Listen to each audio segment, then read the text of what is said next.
Aqui tô Maringá Talk Show. Hoje, Chico Cunha vai nos trazer histórias como da primeira lâmpada da cidade de Maringá e também do primeiro prefeito que pisou nessas terras. É já já.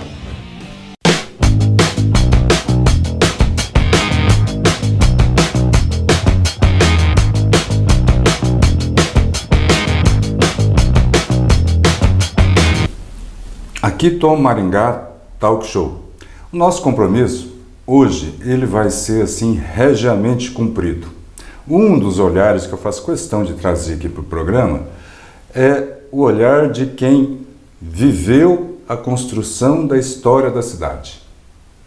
E uma das poucas pessoas que tem esse privilégio está entre nós ainda e tem uma agucidade para a gente poder absorver, é o nosso amigo Cunha aqui. Tudo bem, Cunha? Tudo bem? Tudo bem. Bom. Cunha, assim, aqueles que moram na região do Guaiapó, os mais antigos, ou até recentemente, se você for para aquela região, vai ouvir falar de uma tal Fazenda dos Cunha, não é? É, Marajó. Que era uma referência antigamente, Fazenda Marajó dos Cunha. Até hoje tem a estrada do Cunha, que passa dentro da nossa fazenda. Que é uma referência à presença, né? Eu não digo milenar, porque não fazem milênios ainda, né? Mas desde o começo da cidade. Cunha é um dos filhos do senhor José Cunha. José Cunha. E Maria Aparecida Leal Cunha. Maria Aparecida Leal Cunha. José Cunha, ele tem uma particularidade. Pai do... Aliás, como é que é a sua alcunha? Porque vocês têm... Eu chamo de Cunha, mas você tem diversos irmãos, né?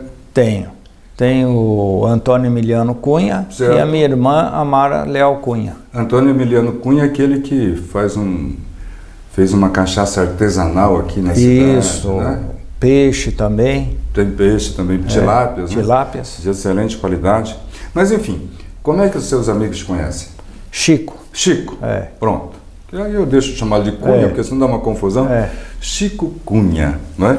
Um dos filhos do seu José Cunha. Para quem não sabe, seu José Cunha foi o primeiro, quase com certeza isso, e eu vou lançar um desafio até se isso não for verdade. Foi o primeiro prefeito que pisou aqui em terras maringaenses. Foi prefeito de Ipauçu, antes de vir para cá, Ipauçu, interior de São Paulo, e veio para cá, chegando aqui em 1942. 1942. Ele comprou a primeira fazenda nossa, foi em 1942, depois ele mudou-se em 1944.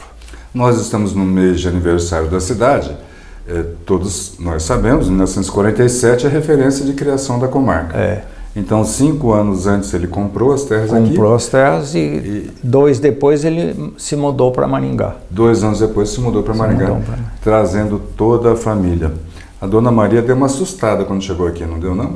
Não, primeiro eles chegaram aqui no hotel do Zé Maringá. Certo. Que era no Maringá Velho. Que era no Maringá Velho. Minha mãe e meu pai ficaram lá. É aquele hotel que a gente vê em fotografias lá? Exatamente, um rancho, né? Um rancho de madeira. E eles se mudaram para cá e ficaram lá uns 3 meses até construir a estrada para a fazenda. Que não tinha estrada? Não tinha estrada, essa estrada foi construída assim, tinha a picada do agrimensor e... A sua família, a minha família, em conjunto, construíram a estrada até a fazenda. Ele está fazendo aqui uma generosidade, que é essa referência, né? Que nossas famílias, meus avós e os pais deles conviveram. Né? Tiveram esse privilégio. Minha família chegou aqui em 39 e as propriedades eram quase que vizinhas. Quase vizinhas, né, Chico? Quase que vizinhas. Até trouxe um relato aqui, eu vou passar para ele. Tem um diário, né, que foi escrito pelo meu pai em japonês, e se fazia isso para treinar a escrita, e que eu tive a oportunidade de traduzir. Eu tenho aqui pelo menos 3 referências que eu tenho certeza que são da sua família. 11 de julho de 47, 20 de setembro e 22 de setembro de 47. Em 22 de setembro, eu sei o que seu pai fez. Ele passou lá antes das 6 horas da manhã, na casa do meu avô, o Dr. Cunha, veio de carro para buscar meu pai. É isso, meu avô, no caso, meu pai escrevendo, né? O senhor Mitsuyo e o senhor Yoshi estavam fazendo qualquer negócio, né? Então, no dia 22 de setembro, o seu pai e os meus avós estavam dentro de um carro, provavelmente um Nashville. Nashville. Isso? É, um Nashville. Eu não conheço, até vou procurar no Google essa marca, né, esse modelo de carro. Para os mais jovens, principalmente, Cunha, que hoje a gente vive dentro de um contexto totalmente diferente, o tal do Nashville, assim como a máquina de costura Eugene, assim como qualquer outro equipamento, não era fabricado no Brasil. Era importado. Era importado. Então, o carro importado, sim, era caro, sim, era um luxo, mas não era pelo luxo, é porque não tinha o nacional. Porque não tinha o nacional. Não é? Não existia. O nacional veio com o Volkswagen em 56. Em 56. Com Juscelino Kubitschek. Antes você comprava, pasmem vocês, pelo correio, né? Recebiam as propagandas na revista, aquela revista Seleções, eu não sei se tem hoje ainda, tinha diversas propagandas, exato. O preço da máquina, né? E você escrevia lá fazendo o pedido do carro. Então, Nashville, para quem, olha, não viveu essa época, ter um carro naquela época era uma coisa assim inimaginável, né? Que quem tinha um carro de boi já tinha uma facilidade. Já tinha uma facilidade. Um caminhão, pronto, era top. Caminhão era para ir para casamento. Né? Não adiantava nem lavar o caminhão, porque a estrada era de barro. Ia para o casamento de caminhão. Né? E aquele caminhãozinho 3/4, né? GMC, alguma coisa assim. Né? Exato. E carro. Era um luxo. Era um luxo. Então, é um imigrante diferente, o seu José Cunha, que, como a gente já disse, veio já tendo sido prefeito de Ipauçu, foi convidado, inclusive, para ser candidato a prefeito aqui em Maringá. Foi convidado na época do Américo Dias Ferraz. Na primeira eleição Na primeira eleição. Mas no lugar do Américo ou como candidato da companhia? Não, ele foi convidado para ser prefeito, mas ele abdicou. Certo. Porque ele já havia entrado na política e não gostou. Daquela época ele já não gostava. Já não gostou. Pois é. Então nós poderíamos ter tido aqui o primeiro da prefeito da cidade, o seu José Cunha, né? Doutor José Cunha. Doutor José Cunha. Meu pai, meu pai era advogado formado pelo Largo São Francisco da USP. Pelo amor de Deus. Seu pai era formado na USP. Na USP. Isso em 1800 Em 1900 e pouco, né? 1900 e pouquinho, né? No comecinho, né? No comecinho. 1930 e poucos, ele saiu da faculdade. Periga José Bonifácio ter dado a aula inaugural dessa faculdade. Ele foi amigo e colega de classe do Ulisses Guimarães, Jânio Quadros, Saulo de Moura Andrade, né? Sim. Eram todos amigos dele. Então, é um olhar, como eu disse no começo da nossa entrevista aqui do bate-papo, é um olhar diferente, porque o Chico, ele, além de ter esse discernimento alcançado com estudos, né? Ele estudou e formou-se em administração de empresas em São Paulo. Certo. Né? Ele viveu em São Paulo, então ele pode traçar um paralelo de como foi rápido o crescimento do Brasil, não só São Paulo, como Maringá também, e da diferença abismal que tinha de tecnologia entre São Paulo e Maringá. Né? Aqui nós estamos na pré-história, né? Na época era pré-história, né? Entende? Aqui. Sertão. Não tinha recurso nenhum, máquina nenhuma, tudo no braço, né? Tudo no braço. Então você que viveu em São Paulo preferiu ficar lá do que voltar aqui, não? Não, eu fui para lá com 9 anos. Certo. Eu estudei até os 15, voltei com 15 anos, minha família ficou lá. E eu estudei aqui mais uns 2 anos e voltei para São Paulo.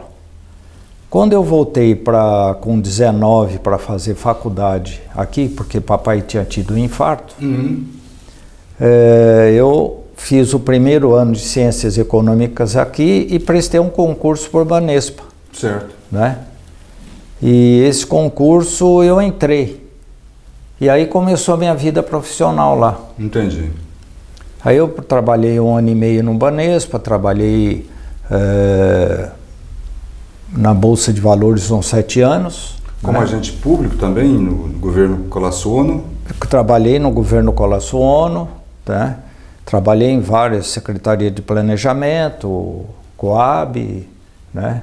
Companhia de Habitação, com a Câmara Municipal, né? 8 anos, e aí parei. Esses dias eu estava refletindo, nós estamos num momento, graças a Deus, que a gente está questionando muito, debatendo muito, né? Ideologicamente. Coisa rara, né? Porque antigamente não tinha essa prática, né? E você falou Coab. Eu me lembro antigamente que nós tínhamos conjuntos habitacionais também. Exato. Durante a intervenção militar. Aqui em Maringá, salvo o melhor juízo, a gente tem o conjunto Borba Gato, o Cidade Alta, o conjunto Itamaraty, né? Ali na Zona 5. Em Londrina, meus pais se separaram, eu morei no conjunto no Alvorada, que também era, né? Então Alvorada e Itamaraty era sempre referência daquela época. E eu lembro, eu sei e eu constato que naquela época se fazia sim investimento em habitação em terrenos de 300 metros quadrados. 300 metros. Não é? E com casas de 80, 90 metros quadrados. Exatamente. Hoje o terreno quase que caiu não, caiu para metade. Na metade a casa caiu menos da metade. Menos da metade. Então, só para desmistificar algumas situações, né, porque existe uma endemonização muito grande desse período, quando na verdade houve preocupação e de qualidade. De qualidade, né? Tinha qualidade as casas. Tinham qualidade as casas, né? Tinha. Aqui em Maringá você pode ver por Borba Gato, Cidade Alta, né? Que são casas feitas nesse período. O próprio Itamaraty hoje é Zona 5 ali. Né? Zona nobre da cidade, que é também 300 metros quadrados. Então houve sim, né? Houve. Além de investimentos em energia, em estradas. Você viveu a construção da Castelo Branco. Castelo Branco eu vivi. Né? Antes a gente ia pela Pedro Táxi, quando abriram a Castelo Branco, a gente passou aí pela Castelo Branco. Passava por São Roque e tal? Por São Roque e tudo, né? Isso. Pela Pedro Táxi. E depois a gente já pegava Castelo Branco. Aí é uma maravilha, né? Aí foi uma maravilha. 300 quilômetros de reta praticamente. Nossa Senhora, é uma coisa maravilhosa na época. Que foi nesse período também. Alguns dizem, Chico, que nesse momento que a gente teve desenvolvimento econômico muito grande recentemente, né, nesse período aí, 2002, 2012 mais ou menos, né, que a sorte do Brasil é não ter ido melhor, porque se tivesse ido melhor, não teria energia para suportar o crescimento industrial. Exato. Né? Tanto é que nós tivemos um apagão com o Fernando Henrique Cardoso. Com Fernando Henrique. Né? E algumas ameaças, se eu não me engano, com Dilma, nós tivemos alguns apagões também. Então, por paradoxal que possa parecer, a sorte foi não ter ido melhor. Porque se tivesse ido melhor, teria dado problema. Teria, não é? Com certeza. Chico, nós estamos aqui, eu procuro buscar peculiaridades, né, para que a gente torne a alma da cidade viva, né? Então nós vemos aqui um cidadão, já ainda guardando o seu semblante de charme, de serenidade, estudando em São Paulo e voltando para Maringá. Como é que era essa paquera antigamente? Porque hoje está um problema muito complicado, né? Essa questão da paquera. Em Maringá, como é que rolava isso? Onde é que acontecia? A azaração? Bom, aqui em Maringá, eu frequentava o Clube Hípico e o Maringá Clube. Certo. Existiam as turminhas, como todo clube, todo local, existiam as turmas, né? E a paquera era no clube. Você normalmente namorava quem era do próprio clube, né? Um rapaz que estava em São Paulo já tinha uma certa vantagem, né, Cunha? Tinha. Tinha uma certa prevalência. Tinha mais experiência, né? Uma experiência, né? Né, diretor? São Paulo, né? Antigamente eu lembro, tinha até uma piada. A gente quando colocava um paletó, brincava assim, né? Eu vou telefonar para São Paulo, né? Porque você vai se lembrar disso, certamente. Antigamente, a cidade era como se tivesse uma secretária para atender a cidade toda. Tinha uma central telefônica. Central telefônica com telefonista. Você ligava lá para o telefonista. Pedia ligação. Provavelmente você sabia o nome da telefonista, porque a cidade era pequena, né? Falou, ô Odete, me liga para São Paulo. Aí ela falava, ó, seu Chico, 2 horas eu faço a ligação do senhor. Ela programava, né? Levava um dia. De um dia para o outro? O começo, no princípio, levava um dia a ligação para São Paulo. Né? Só no dia seguinte? Só no dia seguinte. Você pedia num dia, no dia seguinte... Aí ela fazia a ligação, conectava os fiozinhos lá e... Você falava. Colocava. Então, é como se fosse um PABX manual, né? Manual. Nem é com aqueles recursos PABX, que hoje nem existe mais. Eu cheguei a pegar isso. Mas manual, de ligar os fios, né? Ligar os fios. Época em que os telefones eram 1102, lembra disso? Isso. 1121, 1123, 4 dígitos. 4 dígitos. Cunha. 4 dígitos. Maringá, você que se formou em administração de empresas, é uma cidade, é uma região, norte do Paraná, até pelo processo de construção, de loteamento, companhia, é uma coisa incomum no Brasil, não é, Cunha? Eu acho que sim, porque o desenvolvimento aqui está muito ligado com o desenvolvimento que houve em São Paulo. O crescimento demográfico em São Paulo, imagina, em 1956 era 1.200.000, hoje estão 12 milhões. 1.200.000 é menor que Curitiba hoje. Menor que Curitiba. E quando eu cheguei em São Paulo era 1.200.000. Hoje nós temos mais de 12 milhões só na capital. Né? E Maringá vem nesse processo de crescimento demográfico, né? Desenvolvimento demográfico. E a referência era São Paulo? A referência era São Paulo. Não era Curitiba? Não era Curitiba. Porque Maringá foi colonizado por paulistas e mineiros. Certo. Na sua base, né? Sim. E mais era São Paulo e o sul de Minas que frequentava São Paulo, que frequentava Maringá. Então tudo era com relação a São Paulo, né? Os próprios colonizadores de Maringá eram de São Paulo, da Companhia Melhoramento de Terras, não eram de Curitiba.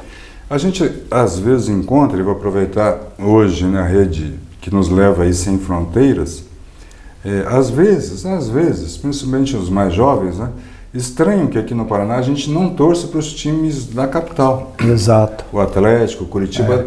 Até estou construindo uma certa afinidade com o Paraná Clube, viu? Né, porque é um time aí que vem lutando e eu gosto disso, sabe? Brigador e tal, né? Está em último na tabela. Mas a gente não tem ligação com os times de Curitiba. A gente tem ligação com o futebol de São Paulo, né? Com a política. Basicamente São Paulo, né? E esse futebol não é só a questão do futebol, quer dizer, a relação comercial, industrial, econômica... Toda com São Paulo. Tudo com São Paulo, né? Porque São Paulo era a força econômica, na época, a única força econômica, né? Tudo que se falava em economia era de São Paulo. Então, talvez essa força econômica tenha puxado e mais a origem do pessoal que veio de São Paulo, né? Isso. Eu acho que esse fator, inclusive, é um fator que precisa ser melhor pesquisado, porque, creio eu, seja um dos grandes vetores, uma das grandes alavancas, né, que ajudaram, dentre todas as que tiveram, nesse desenvolvimento da cidade. Exato. Né? Porque estava vinculado, né, contextualizado com São Paulo, que era o carro-chefe. Era o carro-chefe. Da América Latina. Né? Da América Latina. Eu lembro, Chico, que algumas situações que você já me colocou, na época em que desbravou lá a estrada do Cunha, né? Havia um sentimento de solidariedade muito grande entre as pessoas. E isso a gente tem presente até hoje na cidade. É uma das características importantes da cidade, é a solidariedade, né? As entidades, as igrejas, enfim. Que naquela época, só para a gente dividir aqui momentos que houveram, havia o tal do troca-dia, não sei se você lembra disso. Então, quando a pessoa ia fazer um serviço grande, como construir uma casa, fazer uma colheita, uma plantação que precisava aproveitar um momento, né? Ou de chuva ou de não chuva, né? Os vizinhos iam lá... trocavam o dia. Trocavam o dia. Exatamente. Trabalhava 2 dias na casa do Cunha, o Cunha ficava devendo 2 dias para trabalhar aqui. Exatamente. Né? Então, isso era chamado troca. Então, troca de fazer nessa época era isso aí. Era isso aí. Ô, tempo bom, né, Chico? Tempo muito bom. Tempo bom. Então, isso construiu uma solidariedade muito forte, que está vivo ainda. Está vivo. Né? Nós temos aqui 2 personagens, né? Eu, filho de um, neto de um, e você, filho de outro, que conviveram nesse ambiente. Nesse ambiente, né? de solidariedade. Inclusive, eu estou vendo aqui que ia na casa do Cunha, o Cunha passava, pegava com o carro para levar não sei aonde. Né? Então, a gente sentia realmente que havia, porque não havia governo nessa época aqui. Não, né? Não tinha. Não tinha. A única presença do governo aqui, não tinha governo, quando eu digo não tinha governo, não tinha polícia, não tinha DR, não tinha nada. Então, ou as pessoas consertavam a estrada, ou não tinha estrada. Né? Ou as pessoas, deixa eu usar uma palavra com muito cuidado aqui, ou as pessoas tinham uma pauta de justiça, a sociedade, ou não tinha justiça. É bem assim. Bem assim. Tipo o Velho Oeste mesmo, americano. Bem Velho Oeste. Bem Velho Oeste. Então, era uma época então, que a gente tinha essa necessidade, né, que a terra impunha, e mesmo sob condições adversas, que eu estou vendo aqui, ó, em 47 nós já tivemos uma geada na cidade. Já tivemos uma geada. Eu lembro, história da família, que chegou aqui em 39, em 42, 3 anos depois, teve uma forte geada na região, fortíssima geada.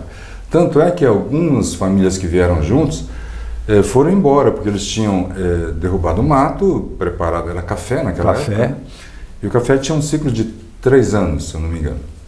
Então, antes de ter o ciclo da colheita, já perdeu-se tudo. Então, teve famílias que foram embora. A nossa família só ficou aqui, Chico, porque tinham muitos braços de homens que podiam trabalhar para os outros.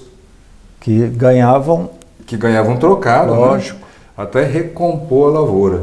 Mas as famílias pequenas, de poucas pessoas, foram embora de Maringá nesse primeiro momento de geada.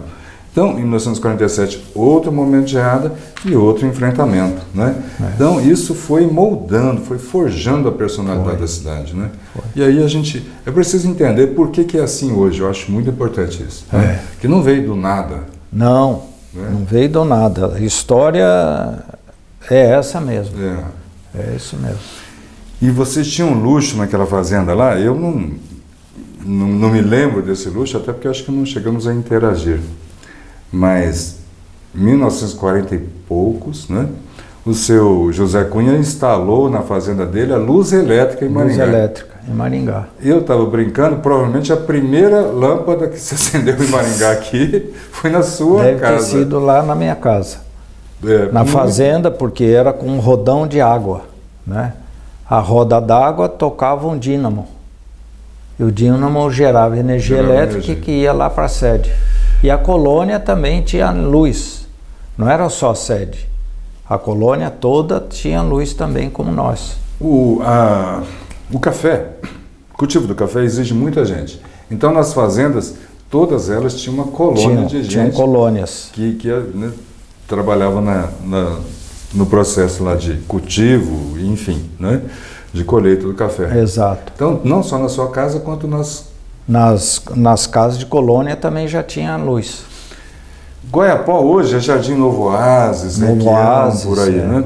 Agora, naquela época, não tinha asfalto, as distâncias pareciam maiores, né? Nesse diário aqui, eu leio algumas coisas e dá a impressão que, quando se refere a Maringá, é longe, né? Ele foi para Maringá, era assim mesmo? Era longe, parecia mesmo. Era. Principalmente na chuva. Eu cansei de empurrar carro na Goiapó. Na subida, a turma dizia a subida do Taguchi. tinha uma subida. Tinha, na frente do fazendinha, terreno, da fazenda do Taguchi, tinha uma subida. E não era muito íngreme, não. Era liso, né? Mas era liso, porque era barro, nossa senhora, ali parava mesmo. Então a turma empurrava, né? A gente saía da fazenda, quando eu comecei a estudar ali no Santa Cruz, né? Ó, a falta de oportunidade, hein, rapaz? Se eu instalo um serviço ali na fazenda de guinchar a casa, eu ia ficar rico. Mesmo que fosse com boi, né? Mas o Santa Cruz, a gente estudou lá, ia de manhã, o motorista nos levava, ia de manhã e ia buscar à tarde. E a gente almoçava no colégio. E o Santa Cruz, o barracão era todo de tábua, né? E todo dia tinha que ir à missa, né? Antes da aula. Não era só domingo? Não. Todo dia? Todo dia, né? Mas ali no colégio mesmo? No colégio mesmo, nessa igreja que existe até hoje. A igrejinha do Santa Cruz. Do Santa Cruz. Que agora está todo isso. Que nós, de concreto e tudo, né? Nós reformamos ela em 90, a igreja do Santa Cruz, e a igreja dos padres também. A gente reformou lá na Fazenda dos Padres. Né? Lá São João, não sei o nome da igreja lá. Também não sei o nome da igreja. A gente conhece uma igreja do padre. A igreja do padre, do alemão, né? João Bonifácio. Zé Bonifácio. José Bonifácio, João Bonifácio, alguma coisa assim. Exatamente. Tudo bem, eu estou conversando aqui com a história viva da cidade. Francisco Cunha, filho de um dos pioneiríssimos da cidade, ainda hoje morando na fazenda. Aqui em Maringá, já com a cidade chegando próximo da sua origem. E este é o compromisso que esse programa tem, de tornar a alma da cidade viva através desses relatos. A gente tem esse privilégio, Cunha, né, de ter pessoas como você. Muito obrigado. Que viveram a história da cidade, né? E que estão aí até hoje, né? Entre nós aí, graças a Deus, né? Graças a Deus. Nos lembrando disso. Muito obrigado, viu, Cunha? Obrigado a você, Taguchi. Pode chamar de maluco, não tem problema, não. Taguchi, muito obrigado, viu? Obrigado a você. Por essa oportunidade que você dá, também de participar da cidade, né? E com as famílias todas que participaram, porque na verdade foi a sua família, a minha família e alguns outros pioneiros que vieram para cá, né? Sim. Entende? Exato. Que ajudaram a construir Maringá, né? Tomara que a gente esteja aqui, nós somos com 71 anos da cidade. Vamos tentar fazer um programa nos 100 anos? Vamos. Então até lá. Aqui do Maringá Talk Show para você.